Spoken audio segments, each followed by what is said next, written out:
Welcome, students of Form 3. My name is Theo Martin, and I work at SKAIH, SPU, the SKAIH Pre-University, or the SKAIH Pre-Universitario. But if you are watching this from a school on an island in the Caribbean, your teacher teaches you Caribbean history, and you work with the CSEC system, then you might be able to use the content of this video for your own educational development. Today, we're talking about African cultural norms, not norms, but forms, and the social relations within slave society. And the verbs, you know, in syllabus and in CSEC system, the verbs are essential. So you have to be able to describe, to explain, and to identify. These are verbs where questions begin with, and these are like actions you have to be able to perform academically. Yes? Let's look at the objective, just talking about it by accident. Let's look at the objective of today. Describing the social relations, so how do different groups of people interact in the slave societies of the Caribbean up to the year 1838, the year of emancipation, full emancipation of the slaves in the English Caribbean colonies. Let's look at the goal, the objective. Explain in multiple sentences why even among non-whites, so this is like a difference, even among non-whites, or the colored group, complexion, legal status, so how were you regarded by law, and occupation, your job, still determined people's status.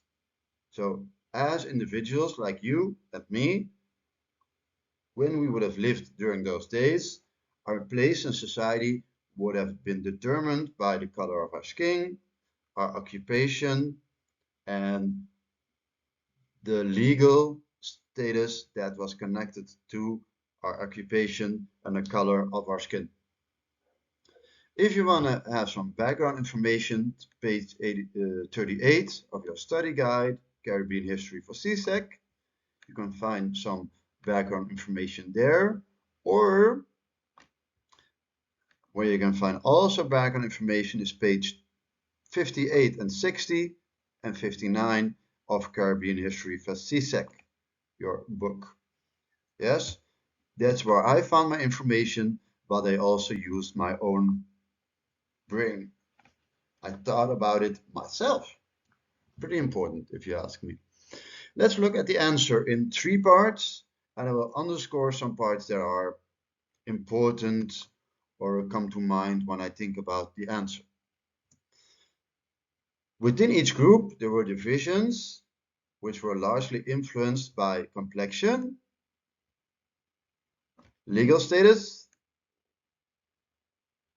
and occupation. In other words, the job you had. So here I connect back to the question.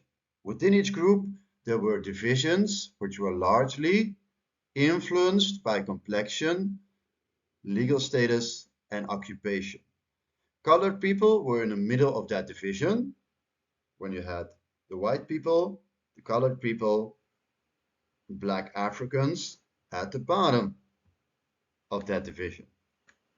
So colored people were in the middle of that division, and black Africans at the bottom of that division. Even within this middle and the bottom below were subdivisions determined by mainly legal status, being free or a slave, and which occupation you had as a free person or a slave. Yes, even within this middle and the bottom below, you had these subdivisions, further divisions divided by determined, better said, by legal status, your occupation, and being free or not. This divided these groups even further, you could say. For example, people who owned property, like a piece of land or a farm, had traditionally a higher standing in society, even if they were African or from mixed descent. Farmers and craftsmen had significantly less status, while African slaves that worked on the fields were at the very bottom of the Caribbean social structure, as you can read over there.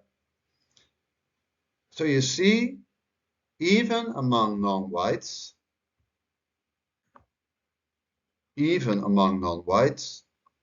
colored people, black people, or the colored group, complexion, legal status, and occupation still determined individual people's status and their place, high, low, middle, nuanced, in society. I hope you found this video helpful.